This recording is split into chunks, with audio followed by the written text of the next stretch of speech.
Sahabat, tahukah kalian apa yang menyebabkan kemiringan pada Menara Pisa?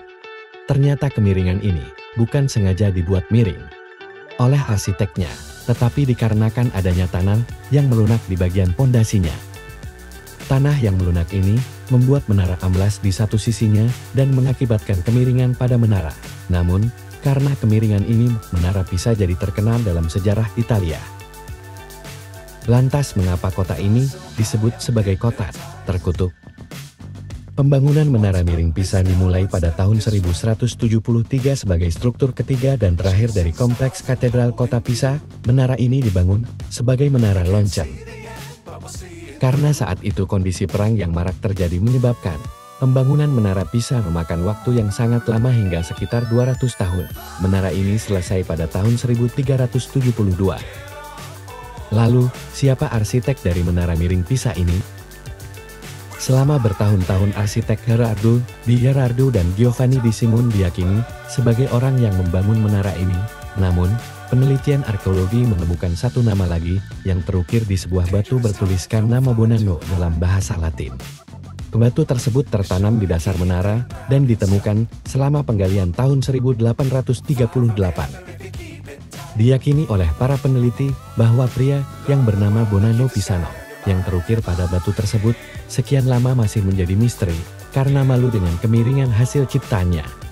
Dipercaya bahwa Bonanno begitu putus asa dengan kegagalan karya besarnya sehingga ia menghilang dalam ketidakjelasan. Awal mula pembangunan menara ini sukses berdiri tegak selama lebih dari 5 tahun. Namun ketika lantai ketiga selesai dibangun pada tahun 1178, menara tersebut mulai miring.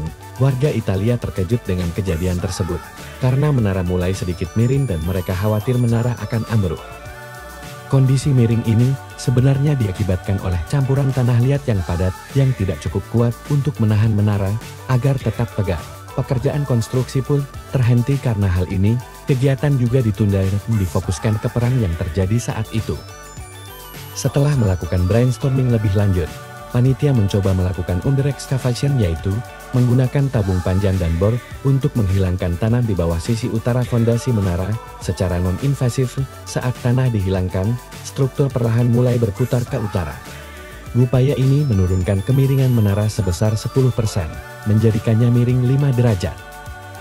Tidak peduli dengan kemiringannya, menara ini ditambah lantai 7 pada paruh kedua abad ke-14, serta menara lonceng, dan kemudian menara tersebut dibiarkan hingga abad ke-19. Pada tahun 1838, arsitek Alessandro della Gherardesca menggali jalan setapak di dasar menara, agar orang dapat mengagumi dasar yang dibuat dengan rumit. Penggalian inilah yang pada akhirnya menguak keberadaan arsitek awal yang membangun Menara Pisa dengan ditemukannya tulisan di sebuah batu. 20 tahun setelah perang berakhir, Italia meminta bantuan untuk menghindari ambruknya menara miring. Mereka tidak ingin menara ini kehilangan kemiringannya, karena kini menjadi simbol kota, sebuah landmark yang dicintai wisatawan dari seluruh dunia. Sebagai tindakan sementara, para insinyur dan arsitek memasang penyeimbang timah seberat 900 ton. Panitia pertama kali menempelkan 600 ton timah ke dasar sisi utara menara pada tahun 1993 dengan harapan dapat mengimbangi tenggelamnya sisi selatan menara. Namun hal ini tidak menghentikan laju kemiringan, bahkan setelah mereka menambahkan tambahan 300 ton ke sisi utara bersama dengan jangkar tanah.